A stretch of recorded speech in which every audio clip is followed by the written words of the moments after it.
Hi, everybody. I was just asked if I was going to make a Jays reference, and I know absolutely nothing about baseball, but go Jays. I'm rooting for them, even though I'm not sure how the game is played or anything, but I'm rooting for them. It's so wonderful to see so many of you here today, members and representatives from across Ontario's marine community. Et notre partenaire provincial des Grands Lacs, le Québec, illustrant à quel point la collaboration est importante au sein de notre réseau maritime partagé. Partners in government at both the provincial and municipal levels, and colleagues from across industry. Your presence says a lot about the strength and momentum of Ontario's marine sector, because it truly touches all of us. For those of us within the industry, we're passionate about marine. We see every day how much potential there is, and we're working hard to keep this sector competitive, growing, and strong for the future. For our partners in government, marine represents a real solution and an opportunity, a way to move goods more efficiently and strengthen Ontario's supply chains. And even those who might not feel directly connected, you are. The bread on your table depends on the grain shipped by shippers and one of our members like Parrish and Heimbecker. The salt that keeps your roads safe in the winter, starting at the Port of Goderich, shout out to Frank, and moving across the Great Lakes before it reaches your city. And this is just two examples. Marine connects to everyday life in ways we don't always see, but it's working for all of us every single day. As chair of the Ontario Marine Council, I also happen to work for Algoma Central Corporation, the opening remarks sponsor, so I guess I get to talk even longer. And I'm proud to share the progress we've made over the past year and speak openly about the opportunities and challenges that lie ahead. Because while we continue to make real headway here in Ontario with new studies, partnerships, and policy engagement, we also find ourselves once again navigating some difficult discussions with the U.S. Trade Representative. These issues underscore the importance of building our capacity and influence here at home. The stronger and more coordinated Ontario's marine sector becomes, the stronger our voice will be on every stage where decisions about trade and transportation are made. So far, this has been a year of genuine progress for the OMC. Ontario's establishment of the Ontario Marine Partnership and Development Office, shout out to Ashley here today, has been a turning point, a clear signal that marine transportation is recognized as a strategic driver of Ontario's economy, that industry and government needs to work together. The Ontario Marine Council has worked closely with this office and our partners in government to turn strategy into action. Recently, the Ontario Shipbuilding Grant Program was announced with $15 million on the table for shipbuilding, particularly helping our need for Grey and Coast Guard vessels, and the essential ship repair sector. Shout out to our members here today, Ontario Shipyards and Allied Marine and Industrial. Ontario has also recognized the need for OMC to be a partner in the East-West Energy Corridor study, confirming that our voice and the voice of members like the Seaway, Port of Thunder Bay, and shippers like Algoma and Petronav will have a voice in looking at the capability and viability of the St. Lawrence Seaway as an energy corridor. We've also supported critical research that helps quantify marine's contribution to the economy, including a recent 2025 container study released by the Chamber of Marine Commerce just this past Wednesday. The study evaluated economic, environmental, and supply chain benefits of enhancing CBSA services at marine facilities located in Quebec City and Valleyfield, and at four of our member ports, Hamilton, Windsor, Goderich, and Picton. The study highlighted the untapped potential for containerized cargo movement on the Great Lakes, proving that marine can relieve pressure on congested highways, reduce emissions, and strengthen supply chain resilience across Ontario. These wins represent growing recognition that marine is not peripheral. It's central to Ontario's competitiveness, and it's finally getting the attention it deserves. But we know there is more work to be done, and we look forward to seeing further opportunities arise in the Ontario Marine Transportation Strategy and its four critical pillars. Our advocacy is focused on delivering tangible results that build long-term resilience. Workforce development. We continue to push for sustained investment in Ontario's only Transport Canada-approved training institution, Georgian Colleges, Centre for Marine Training and Research, to ensure a pipeline of the next generation of seafarers is supported and that seafarers are recognized as a critical trade. Marine data and planning. We are advocating for a provincial marine data program to modernize how Ontario measures the plans for marine activity, ensuring we're on equal footing with road, rail, and air transportation investment decisions. decarbonization. The Council is calling for the Marine Fuel Incentive Program, positioning Ontario to lead in biofuel production and use. Infrastructure readiness. Through our proposal for a Marine Project Development Fund, we're helping ports and operators move from concept to construction with evidence-based business cases. Infrastructure needs like aging wharfs in Port Colborne, where improvements can be made to unlock economic growth and new business. These priorities are not abstract policy items. They are building blocks of a stronger, more connected, and more sustainable marine economy. Of course, the waters aren't always calm or predictable. We've recently encountered new challenges with the USTR, particularly targeting Canadian Lakers and our binational trade. As Premier Ford repeatedly states, we are the US's largest trading partner. And I would add a large part of this is our integrated marine economy. While these ups and downs and uncertainties can be frustrating, they remind us why strong, coordinated advocacy here in Ontario matters more than ever. We're not waiting for others to define our path. We're investing in research, training, clean fuels, and infrastructure so that Ontario's marine sector remains competitive by ensuring we make strategic, industry-led decisions. Our resilience comes from expertise, collaboration, and the confidence that what we're building here is worth defending.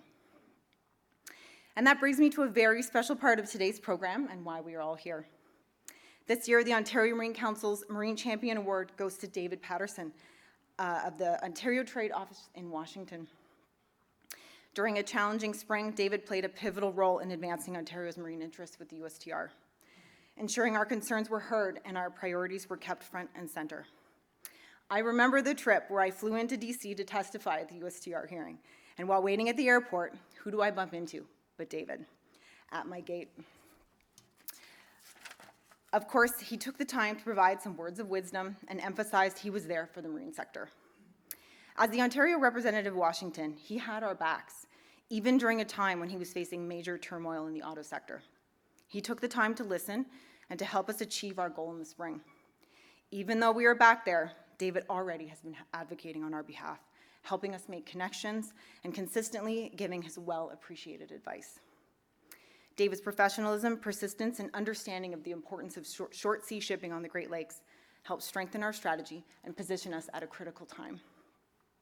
Mr. Patterson, it is my great pleasure on behalf of the Ontario Marine Council to present you with the Marine Champion Award in recognition of your leadership, advocacy, and commitment to advancing and protecting Ontario's marine economy. Congratulations, and thank you for being an outstanding partner in this shared mission. I guess if we win this fight again, we might have to have you back next year.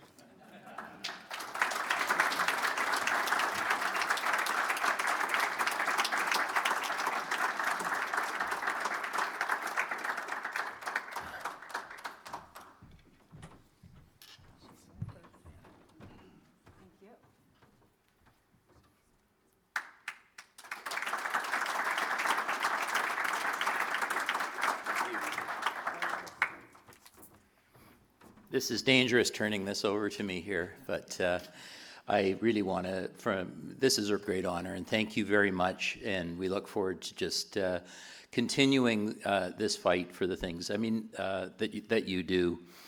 My background, I'm a private sector guy that somehow ended up in this role in Washington. I've been down there for the last 2 years, and I just love working with your businesses and businesses in general, because in your case, you are the arterial lifeblood of the Great Lakes, and it is the pumping heart of the economy of North America, not just on the Ontario side, but on the US side as well. And so anything in a little way that we can do to help you, the guys that have to get up, the men and women that have to get up and deliver paychecks and deliver goods, make sure that the roads are safe on both sides, make sure that the cattle are fed, make sure that the aggregate is delivered. That's really, really so important. And telling those stories, if we can be part of it, is a huge benefit for us. And so I'm really honored to this, but I have to say that I work with the most amazing people, and here today, I hope all know Christina Critelli and my good friend Earl Provo out of Chicago. Stand up, Earl. Come on, stand up. This guy I've known for about 30 years, and we are probably longer. And we are there to help you. That's our only job. And so I thank you for taking advantage of that. I should add just one other little word because we're somewhat newsworthy. Apparently, today woke up this morning after notice about yet another sort of cancellation of trade discussions. And I just want to leave you with kind of a word of encouragement in that way. I'd say that, trade discussions get canceled more often than I cancel my gym membership, and especially down in Washington. And so, this too will pass. The economic logic of what we do with the United States, where we have 75% of our exports, will not change at the end of the day. We will get through all of this. And we learn to separate noise from signal and to not overreact on various things. It probably is difficult for a president to have to be confronted by another president named Ronald Reagan, who really believed that we should have duty-free trade between our countries and put that in place in 1988. But there's a lot that has been going on in this last week. There's been a lot of things in the auto sector that have been going on. There's been some standing up for Canada by the federal government, and we'll get through these things. But the work will not stop, and at the same time, the work will not stop here in Canada to make sure that we're resilient and we're taking every opportunity, whether it's with our ports or whether it's with our uranium sector and our nuclear sector, to make sure that there are all kinds of things that we will invest in to grow in the future. So with that, just have heart, be confident. They need us as much as we need them. In fact, maybe reverse when you think of all the things that you deliver. They can't function, that economy, without us. And so be solid. I look forward to working with the team down in Washington next week. We'll get through that. We've got some fantastic people already lined up, and we'll be successful. So thank you very much.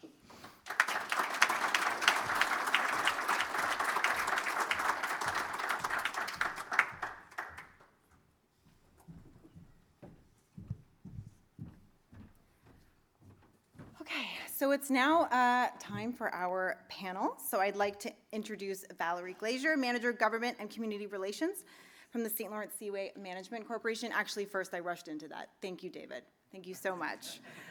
That was great. Serge Auclair, Vice President, Commercial and External Relations for the Seaway. Frank Herkmans, President, Goderich Port Management Corporation. Ted Kirkpatrick, Director of Business Development and Government Relations, Ontario Shipyards. And Captain Satinder Singh, Vice President Marine at Ports Toronto.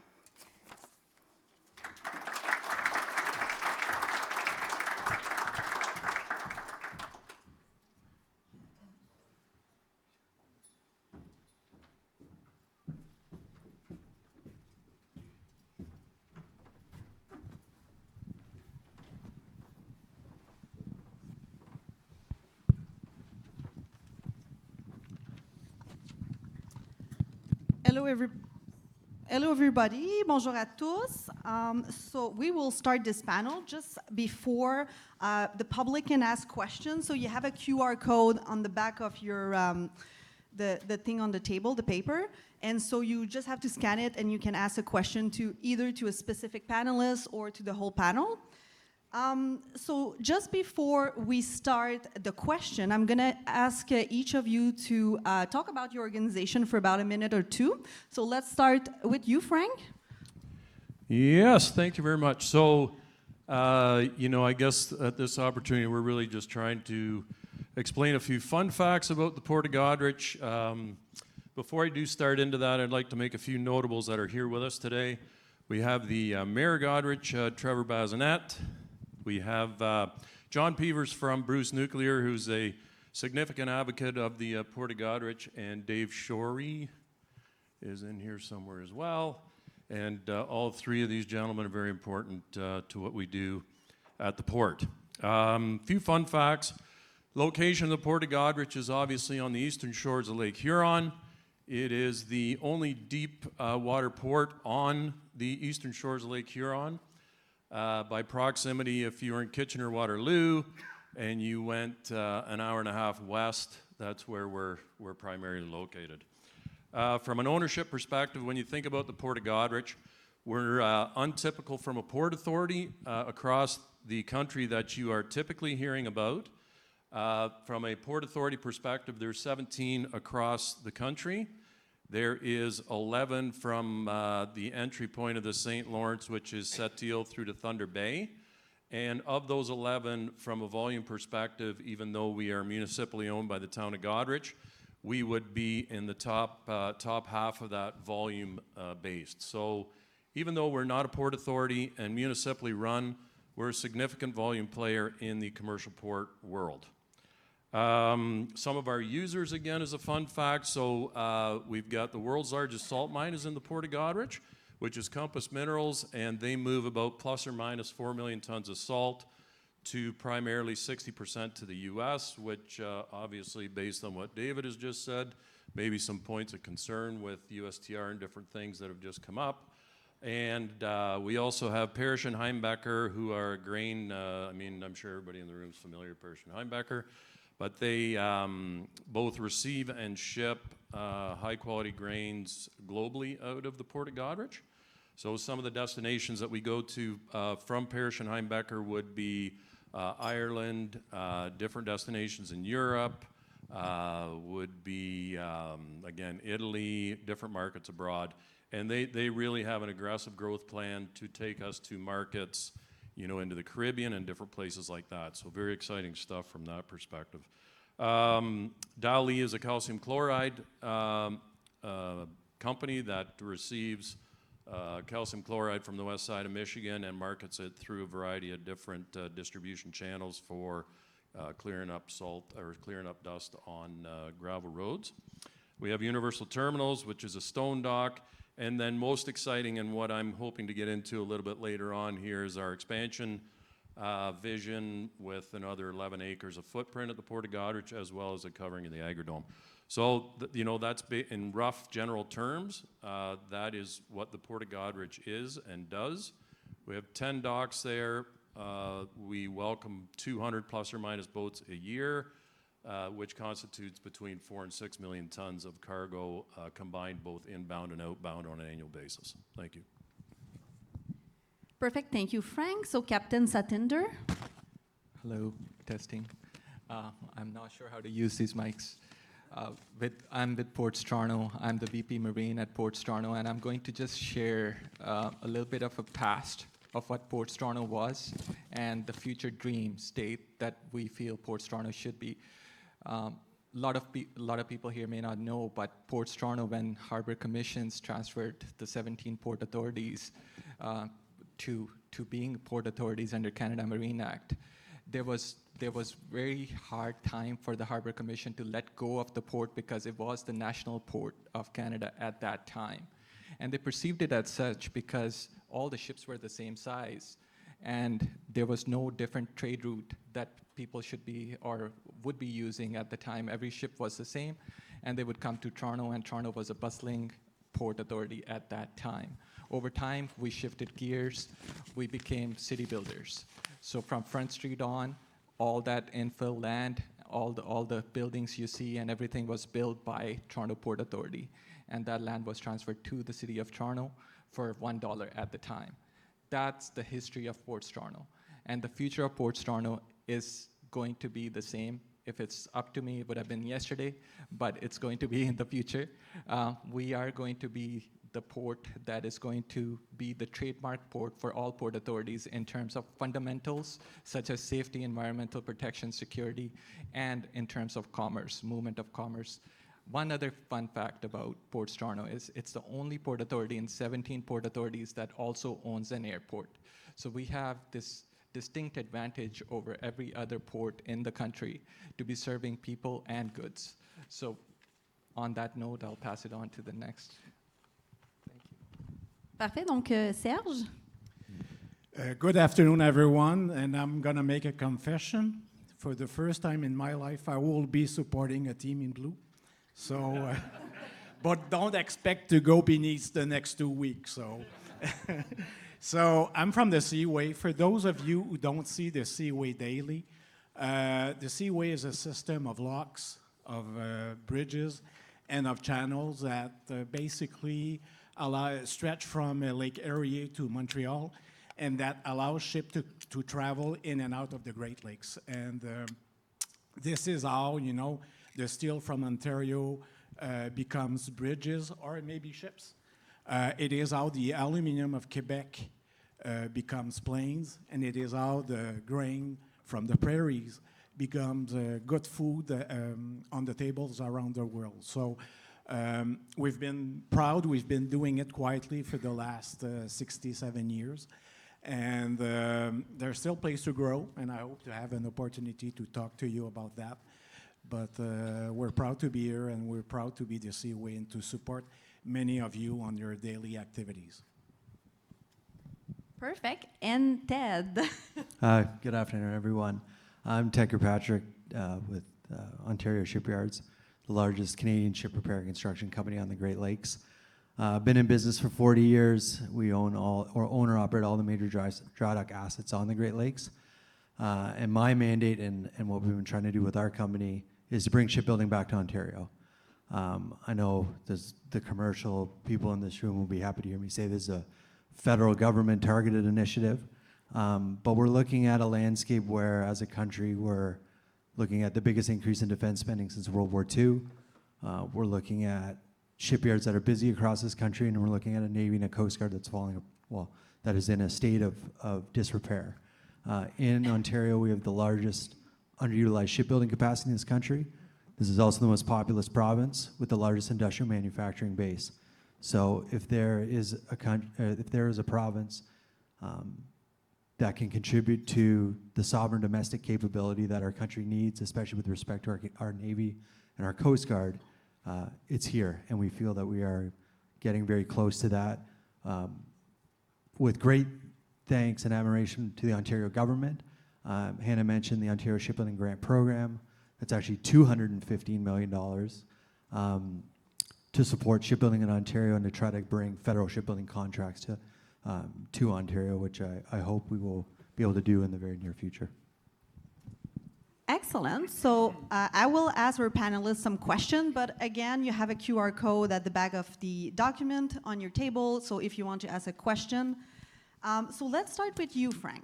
So you kind of touched on a little bit. Really, the Port of Goderich is reinventing itself. You have a lot of different projects, and you really connect your region, the Huron County, to global market. So what type of action are you doing now to play an even bigger role in the Ontario economy and the Ontarian marine sector? So I explained to somebody a little bit earlier on here today in regards to analogies, which I'm big on. And for the St. Lawrence Seaway Corridor, we're considered the NyQuil. We want to reduce congestion. And what we really hope to do is we want to be part of the solution without being seen as a competitive threat to the rest of the port authorities and the rest of the commercial port network inside of the Great Lakes and the St. Lawrence. And what I mean by that is, traditionally the Port of Goderich has been a static business environment where we had our key users that were involved, been there for several years, and there was nothing broke, so why are we trying to fix it? Then I would say over the last 2 years, there's been an effort, a concerted effort on really expanding the promotion of the port and really trying to understand where do we fit in with the rest of the corridor on both sides of the border. Are there synergies between some of the port authorities who may have congestion issues and an opportunity to move some of that cargo to one of our other corridor partners to help create solutions that they might have once that cargo is gone. So, a few of the things that we've really been working on and continue to work on is just general exposure for the Port of Goderich and who we are and what our vision is. Short-term vision, long-term vision. We are really trying to share and put a consistent message out there on what our objectives are, the status of what those objectives are, who can help us. We're big on advocacy right now. We've got, I believe the right lobbying firms who are engaged with provincial and federal offices trying to get us the money that we're looking for our expansions. But at the end of the day, what I believe is critical for the corridor, regardless of your port authority or an independent running commercial port, is that we need to expand on space. And that space will provide, added cargo menus to a somewhat fixed, established book of business that is specifically at the Port of Goderich.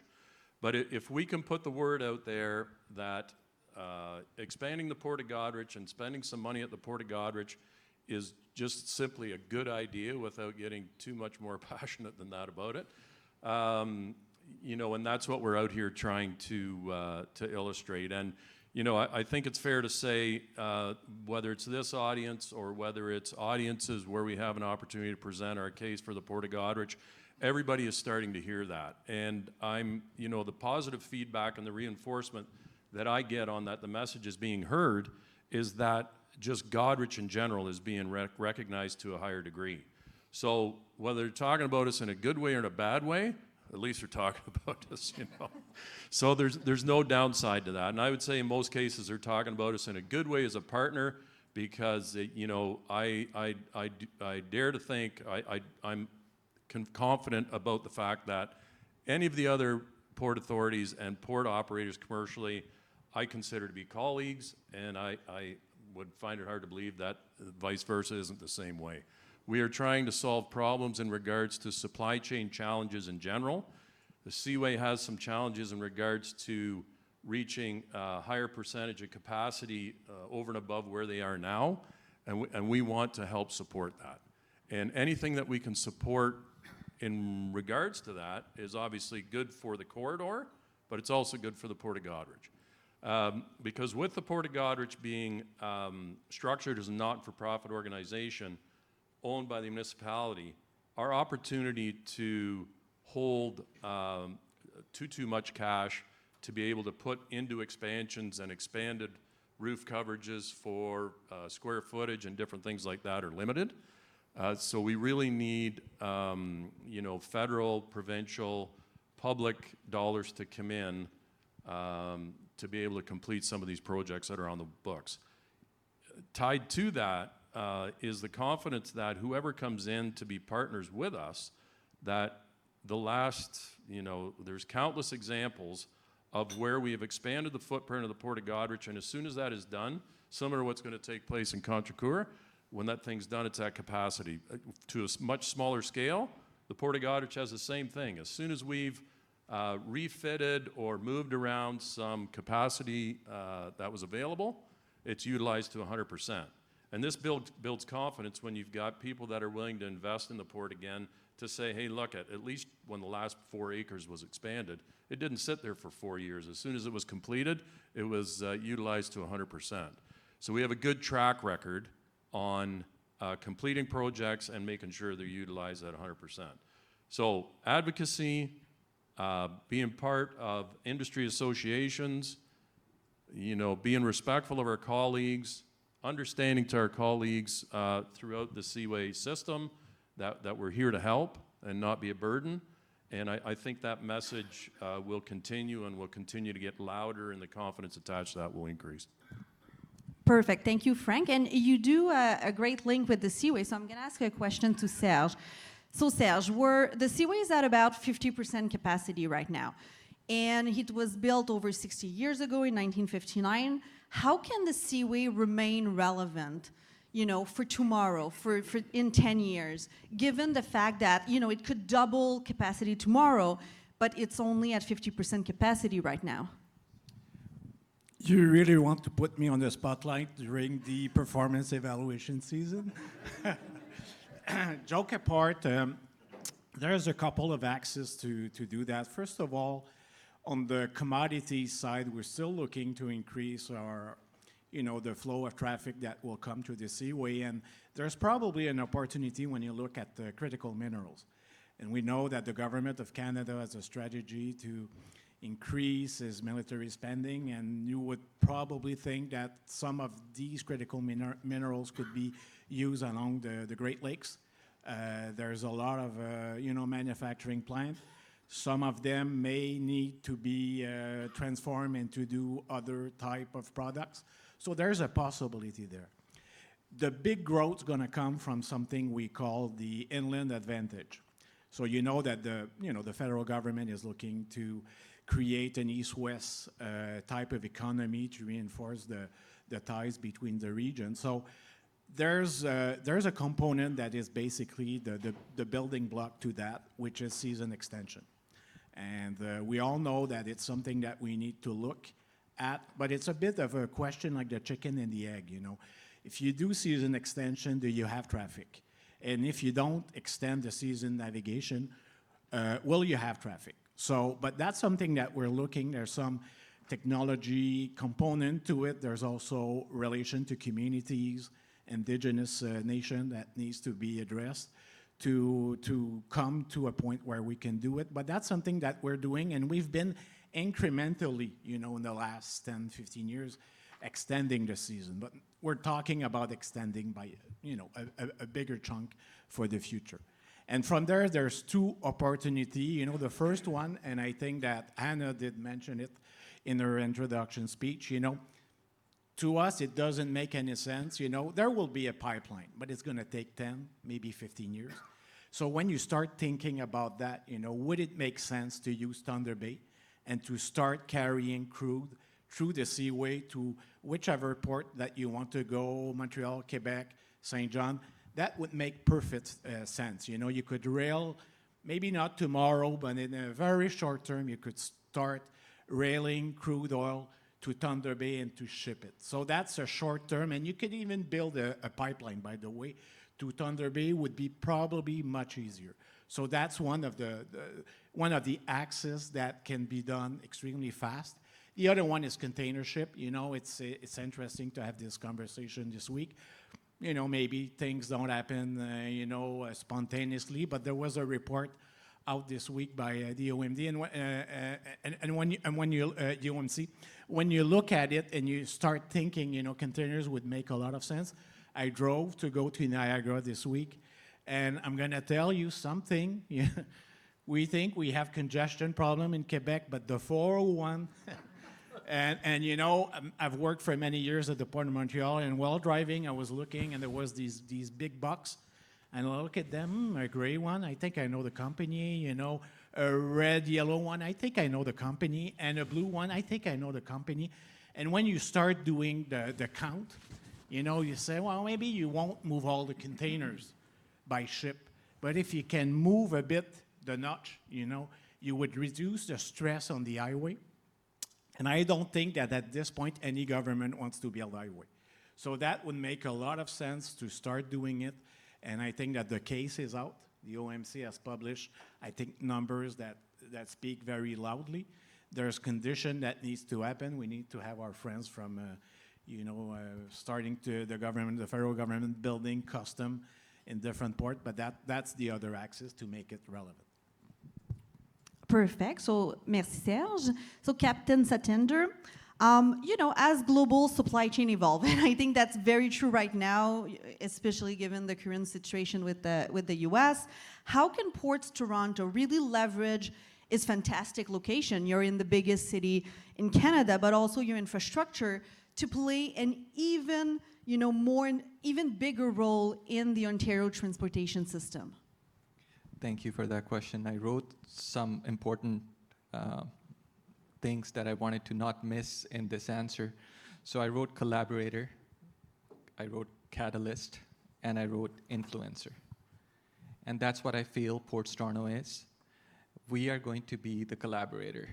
May it be our partner ports, our 17 port authorities, or Godrich, for example. May it be carriers. May it be government, federal, provincial, or municipal government. I think there's a huge collaborative opportunity that is presented to us by being in the location we are in and being the 20% GDP that goes out of the province to the country. I think we are situated well to be very, very successful if we collaborate with each other. So that is one of the things that Ports Toronto is high on, and we continue to leverage that as our team builds and we work towards those goals. Second, I said catalyst. By being a catalyst to the business growth of our partners, customers, our carriers. We are customer-centric. What that means is we care about the customers. If your business growth can be done better at Ports Toronto, we'd like to hear from you. We'd like to support you. We'd like to help you grow. With your success is Ports Toronto's success, and it's a success of the Highway H2O. Third, I wrote influencer. By being an influencer, I think Ports Toronto is by virtue of where we are and in which environment we work, and what I talked about initially, Harbor Commission being so protective of the port, and the city and the province and everybody else being so involved in all the decision making that we do have a great advantage to influence change. And by doing that, we could really influence the collaboration and be a catalyst for that growth that I spoke about. So when I talk about that, we talk about blue economy, we talk about green initiatives, and 401, we've already solved that problem with HoverLink. On that, I'll pass it on to the next. Perfect, thank you. So Ted, you know, really shipbuilding is kind of the word of the day. The Prime Minister Carney, mentioned shipbuilding in his speech on Wednesday evening. In the US, they talk about shipbuilding a lot. They have their new shipbuilding office. And in Canada, we have the National Shipbuilding Strategy with 3 shipyards, Irving, Seaspan, and Davie in Quebec. So what role can Ontario Shipyard play, given all this context, you know, with the US, those other shipbuilding that are busy for the next few years with government contract? So what type of role can Ontario Shipyard play? Well, thanks for that question. I'm going to pretend like I didn't know it was coming. I think a huge role, outside of my bias as a business development for Ontario Shipyards. But I think it's important to start with the history of shipbuilding in Ontario, which is between World War I and World War II, out of the, I think, 600 vessels, that merchant and military, that were built for the Allied war effort, over almost 300 were built in Ontario. The Port Weller Dry Docks, which is one of our facilities, was at one time the busiest shipbuilding facility in Canada. The Thunder Bay Shipyard employed 2,000 people, built corvettes for World War I and World War II, and sent them down the Mississippi before the Seaway was as it is today.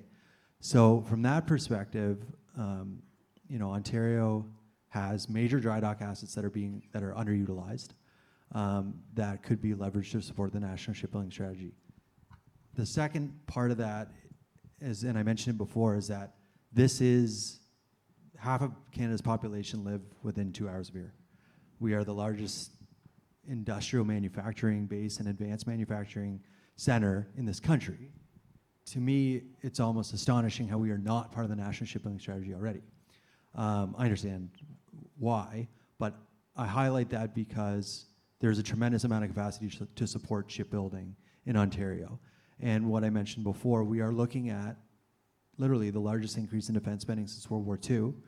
We have an economic security problem or issue that we are facing. We have a national security and sovereignty challenges that we are facing as a country. If Canada as a nation, and if we as a province want to work towards securing our economic security and supporting our national sovereignty in the Arctic and what we do with our Canadian forces around the globe, Ontario must. It's critical that Ontario play a role in that. The last thing I want to say is, when you look at what's going on right now, obviously what's going on with the auto sector is tremendously troubling. That being said, I think businesses across Ontario and across Canada are looking to see where they're going to reorient. How are we going to reorient our economy as a province and as a nation? And I think that you look at what's happening in the auto sector and then the opportunities that shipbuilding can potentially have or has had in the past, and I hope we'll have again. I think there are real tangible things that you can look to and say, how do we retrain auto workers to build ships? And that's a very simplistic way of putting it. I know that maybe not necessarily be a straight line, but I think we need to look at where are our challenges as a province and where are our opportunities, and shipbuilding, especially when you look at the amount of money and the priority that the Canadian government has put on spending on national defense, that shipbuilding has to be one of the central pieces of what does Ontario's economy look like moving forward. Perfect. Thank you, Ted. We have one question from the public, so I'm gonna ask it, and any of you can respond. So, given the study on container movement in both direction is given positive impact on the environment, reduce road traffic and costs, what is the Seaway doing to open traffic 365? You kind of mentioned it, Serge, but and maybe ports, if you want to talk about also, I know the Godrich participated in the study, so if you want to talk about it. In terms of the technology, this is something that we are already working on. You know, our engineering group is looking at how we could do works in other periods of the year, what really requires closing, the system to do maintenance during the winter. You know, is there a job that we don't need to close the system? Is there new technology available? So there's a lot of work going there.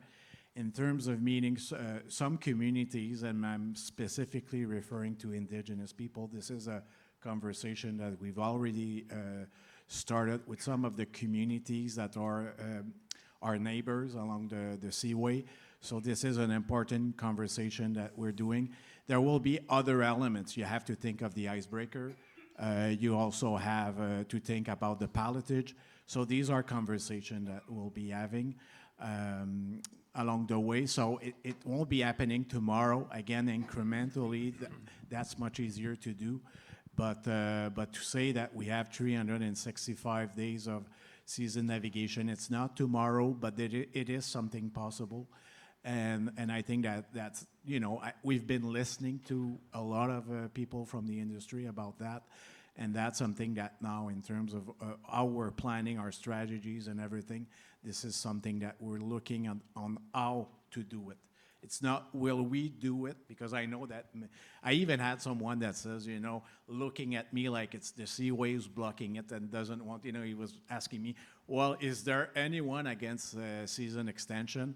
So we're not against. Quite the contrary. We're starting, we're planning how to do it, the how. We're in the how, not will this happen, it's the how. Yeah, and I think from a port's perspective, what I'd like to add to that is, outside of having responsibilities or voice to the Seaway directly, there are maintenance-related issues that need to be completed on an annual basis that highly unlikely, from my perspective, that it would be a 365 opportunity.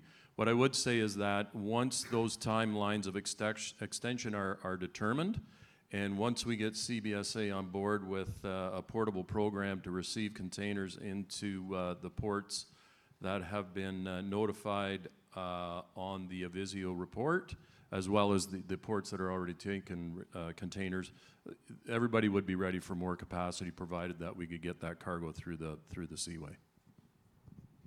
Perfect. And I see we only have just over 5 minutes, so maybe just a very broad question for everybody. Because we have a lot of stakeholders in the room from Ontario, what would you say your priority what do you need specifically from Ontario stakeholder, either from the Ontario government, municipality, from other type of business related to marine in the next few years, especially given the current context with the US? What do you need from people in this room and beyond? Yeah, start on that one. I think we really need true collaboration. And with that, I will just speak a little bit about funding as well and the aging infrastructure in ports. I think we do need to look holistically at our port system and see where those opportunities are and really support the ports, because we are the gateways. We are the gateways to the region. We are the reason the region has flourished to the level it has, and it continues to grow. So from my perspective, it's collaboration in true sense of collaboration. And what that means is really understanding each other's perspective and helping each other move the needle in the right direction. Perfect. Anybody else? Yeah, very simply, we need Canada to bring Ontario into the national shipbuilding strategy. Easier said than done. But I think what's important about that, especially for the people in this room, is that especially if we're going to go to a much longer navigation season. It's important for the commercial operators and for the Canadian flag commercial fleet that a robust Canadian ship repair industry exists. And the best way to ensure that our industry is a reliable service provider for CSL, Algoma, McKeel, and others is to have stable, steady, predictable work that only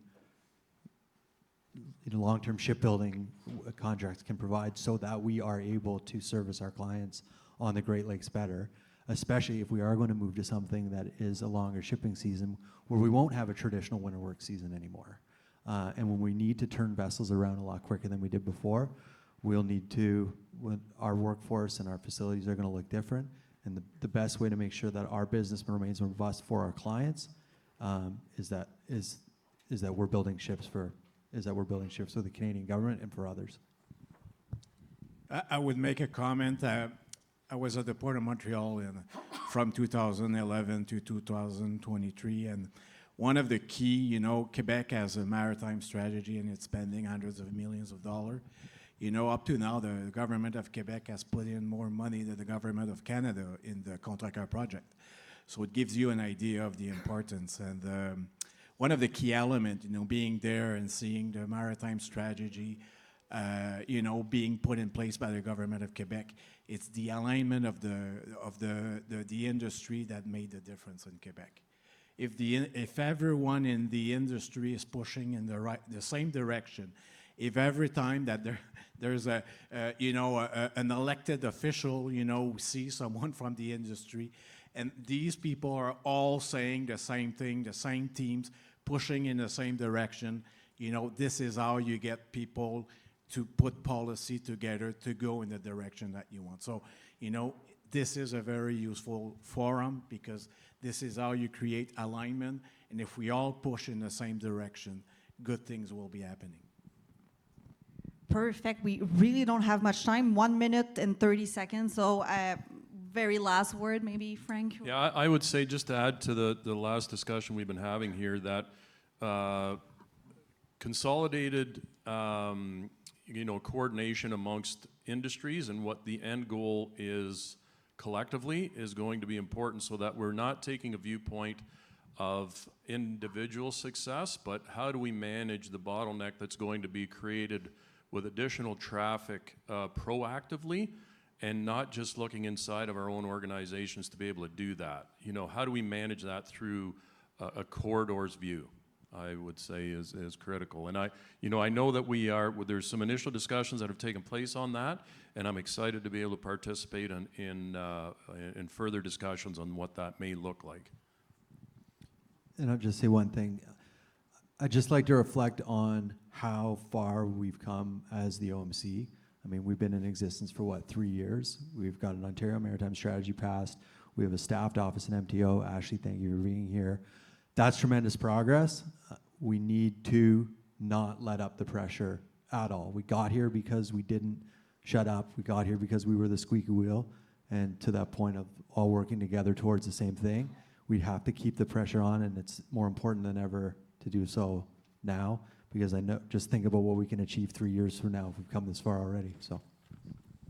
Thank you. On this very good note, merci tout le monde. Thank you, everybody.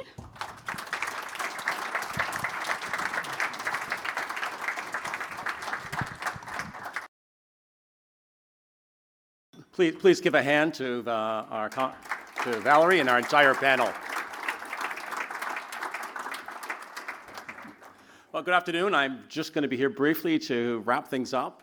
My name's Steve Salmons. I'm the president and CEO of the Port of Windsor and the founding chair, I guess, of OMC. And I couldn't be more proud today to see where we've come.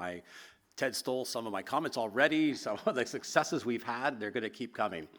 Tens of thousands of jobs, hundreds of millions of dollars in wages, billions of dollars in economic activity.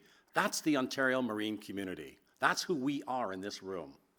It's important, significant, and it deserves to be protected, advocated, and advanced. I want to thank and congratulate David on his award and for his work that he did for us. on the Section 301 USTR, blah, blah, blah, basically fees on Chinese ships or Chinese-dominated fleets. Look, nobody disagrees. Nobody wants TED to be expanding by billions and building ships and ships. Well, right now, we don't have that capacity. Right now, we build about 3,000 ships a year. 1,500 of them are built in China. Another 500 or 1,000 are built in Japan, Malaysia, Korea. The United States last year built 7 ships, all military. The next available slot in the United States to build a ship, 6 years from now. Yes, the United States should also have a shipbuilding strategy, but they don't have a capacity. They don't have a shipbuilding industry today. And so to penalize world shipping, and particularly Great Lakes shipping, with billions of fees, millions of dollars per ship, one load of salt, $2.5 million fee. The cargo's $2.5 million. You're going to double the price of salt. You're going to have to still use salt. So you're imposing new fees on U.S. cities and communities and states and highways and consumers. You are imposing these fees on U.S. grain farmers that are feeding their cattle and U.S. food production. This is self-defeating. And David was so effective at bringing that argument forward. And we succeeded. But the lid, as you may have read in the last week, has reopened. The U.S. Trade Office is looking at this issue again. It is not dead. We dodged a bullet, but don't fool yourselves. The gun's still loaded. I attended a meeting in the spring with the U.S. Ambassador Hoekstra, along with 10 representatives of American business and Canadian business in downtown Detroit. And the chair of the U.S. Great Lake Port Association bluntly and explicitly said to the U.S. Ambassador, well, he was nodding in agreement. There may have been argument to delay this a couple of years, but it has to come forward. We have to get rid of Chinese ships. So this is not done for the Americans. We need David's office. We need Earl's office, and I'm glad that David recognized Earl. If you don't know Earl, you should introduce yourselves. He is the Premier's eyes and ears on the Great Lakes and a direct voice to the Premier. Get to know Earl. And of course, all the work that Ashley's office is doing as well in terms of advancing Ontario interests. This is about Ontario. This is about our industry, our economy, our communities, our families, our homes. We can't let up. Having said that, we have some really important work to do. We know this stat in this room. If you take the Great Lakes economy, it would be the 3rd largest economy in the world, the Canadian-American side. We are so integrated. Yes, we're having a bit of a tiff with trade right now. But, David said 75% of our trade. Worst case projection, 55% trade. If it all went to hell, it would still be 55% trade with the United States. So let's collectively work together to open up Canada's 4th coast, the St. Lawrence Great Lakes. Let's open up the 4th trade corridor, the West Coast, East Coast, North Coast, and the St. Lawrence Great Lakes. Our Prime Minister is calling for new trade corridors. That's not just coast to coast on the Atlantic and the Pacific. That also includes the North, and it certainly, most certainly, includes the Great Lakes, St. Lawrence. So let's not give up. Congratulations to our leadership at OMC for another very successful event. Thank you. Thank you for attending. Thank you to our sponsors. Again, David, congratulations and thank you. And I want now to introduce Gina from Economic Club of Canada, really the premier luncheon group and the premier economic forum of this country. And we're really proud to be associated with you. So Gina, come on up.